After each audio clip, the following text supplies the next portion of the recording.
بسم اللہ الرحمن الرحیم۔ ناظرین، اکثر دوستوں کے ذہن میں یہ خیال آتا ہے کہ پوری دنیا کی مخالفت کے باوجود امریکہ اسرائیل کا ساتھ کیوں دیتا ہے، وہ ہر لحاظ سے اسرائیل کی حمایت کیوں کرتا ہے۔ تو اکثر ہم یہ سنتے ہیں کہ شاید یہودی جو لابی ہے وہ امریکہ کی اکانومی کے اوپر ان کا شکنجہ ہے اور امریکہ بے بس ہے، اس لیے وہ مجبوراً اسرائیل کی حمایت کرتا ہے۔ تو ناظرین، یہ آدھا سچ ہے، ایسا نہیں ہے ناظرین، جو پورا سچ ہے اس میں امریکہ کے اپنے انٹرسٹ ہیں۔ امریکہ کی اسرائیل کو سپورٹ کرنے کی ایک بہت بڑی وجہ اسٹریٹجک لوکیشن ہے اسرائیل کی۔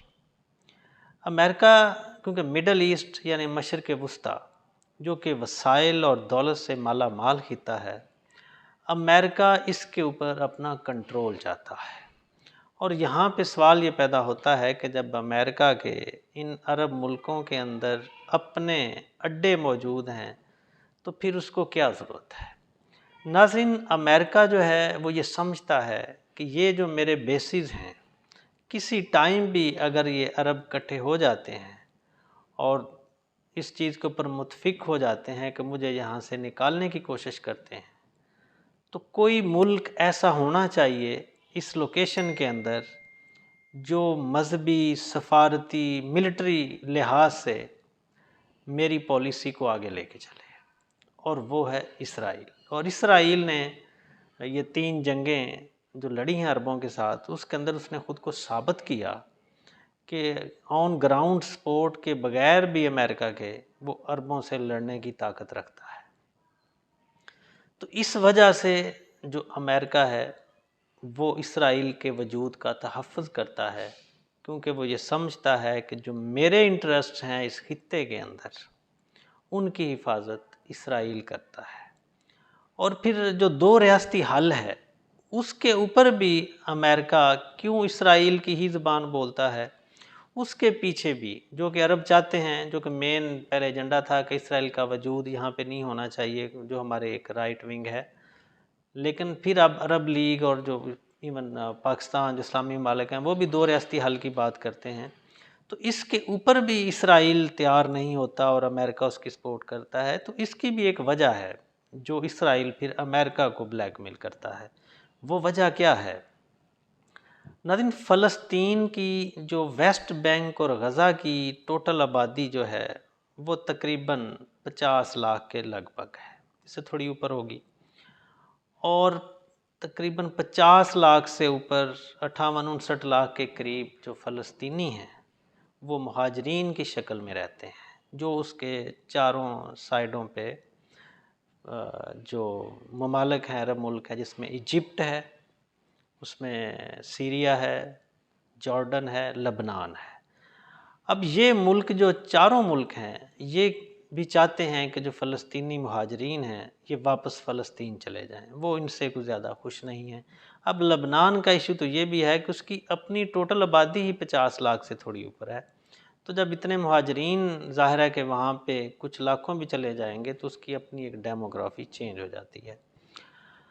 اب دوسری طرف جو اسرائیل ہے، جس پوائنٹ کے اوپر وہ امریکہ کو بلیک میل کرتا ہے اور اس سے سپورٹ لیتا ہے، وہ یہ کہ اگر اس چیز کی 2 ریاستی حل کی امریکہ اگر سپورٹ کرے گا تو اس سے اسرائیل یہ سمجھتا ہے کہ جو میرا کنٹرول ہے، جو میں رول پلے کر سکتا ہوں، وہ شاید نہ ہو۔ کیسے؟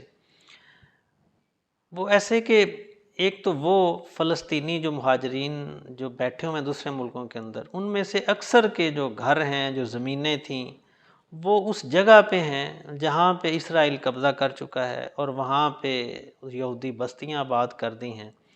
اب وہ سمجھتا ہے کہ جب یہ واپس آ جائیں گے تو یہ بھی میرے لیے پرابلم کریں گے۔ اور جو اسرائیل کی ٹوٹل آبادی 93 لاکھ ہے اور اس میں عرب بھی شامل ہیں۔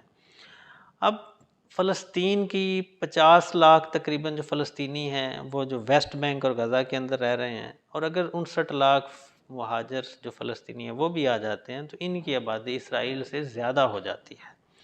تو اسرائیل اس کو بھی اپنے لیے ایک تھریٹ سمجھتا ہے۔ تو یہی مین وجہ ہے کہ اس جو حل ہے 2 ریاستی حل، اس کے اوپر بھی پھر امریکہ اسرائیل کے پیچھے ہی چلتا ہے۔ وہ اس کے اوپر کوئی زیادہ پریشر نہیں ڈالتا۔ ناظرین، یہ ایک بڑی ہی اسٹریٹجک جو لوکیشن ہے، ایک بڑی وجہ ہے، اور دوسری وجہ ایک اور بھی ہے، وہ ہے جو ان یہودیوں کا کردار ہے، کیونکہ اگر امریکہ اسرائیل کی سپورٹ نہیں کرتا تو الٹیمیٹلی ان اسرائیلیوں کو یہاں سے نکلنا پڑے گا۔ اور یہ یہودی، ان کی ہسٹری آپ دیکھیں کہ یہ جس بھی ملک میں رہے ہیں وہاں پہ انہوں نے خرابیاں پیدا کرنی شروع کی ہیں۔ یورپ میں جب کچھ ملکوں میں یہ تھے تو یورپین کچھ ملکوں نے تو یہ کر دیا تھا کہ ان کو ایک سائیڈ کے طرف بند کر دیا تھا کہ یہ کالونی ہے، یہ آبادیاں ہیں، ان سے تم باہر نہیں جا سکتے، کیونکہ ان کے بارے میں یہ چیز ہے کہ ان کو اگر آپ کھڑے ہونے کی جگہ دے دیں تو یہ بیٹھنے کی جگہ بنانے کی کوشش کرتے ہیں، ایون لیٹنے کی بنانے کی جگہ کوشش کرتے ہیں۔ ہٹلر نے جب ان کی تباہی پھیری تھی اور اس نے ساتھ یہ کہا تھا، جو کہ اس کی بات آج سچ ثابت ہو رہی ہے، اس نے کہا تھا کہ یہ کچھ یہودیوں کو میں زندہ اس لیے چھوڑ رہا ہوں تاکہ بعد میں ان دنیا کو، یہ لوگوں کو پتہ چل جائے کہ میں نے کیوں اتنے یہودیوں کو مارا ہے۔ اور اس کا رزلٹ آپ دیکھیں، فلسطین نے ان کو رہنے کے لیے جگہ دی تھی اور آج اس کا حال کیا کر دیا ہے۔ تو اس لیے اب یہ جو یورپ اور امریکہ ہے، یہ بھی نہیں چاہتے کہ یہ اسرائیلی جو ہیں، یہ یہودی جو ہیں وہاں سے نکل کے ہمارے پاس آ جائیں۔ وہ خود کو بھی سیکیور چاہتے ہیں کہ یہ جو ان کا لڑائی جھگڑے جو ہیں، جو یہ بدماشیاں کرتے ہیں، یہ بھی وہاں پہ ہی کریں۔ تو ناظرین، یہ صرف جو یہودی لابی کا ایک امریکہ کی اکانومی میں جو ایک اس کا رول ہے، صرف وہی ایک فیکٹر نہیں ہے، اس سے بڑے فیکٹر یہ دونوں بھی ہیں۔ اور نمبر 1 پہ اسٹریٹجک لوکیشن ہے، جو امریکہ اس کو پھر اپنے مفاد کے لیے یوز کرتا ہے۔ تو یہ وہ ریزنز ہیں جس کی وجہ سے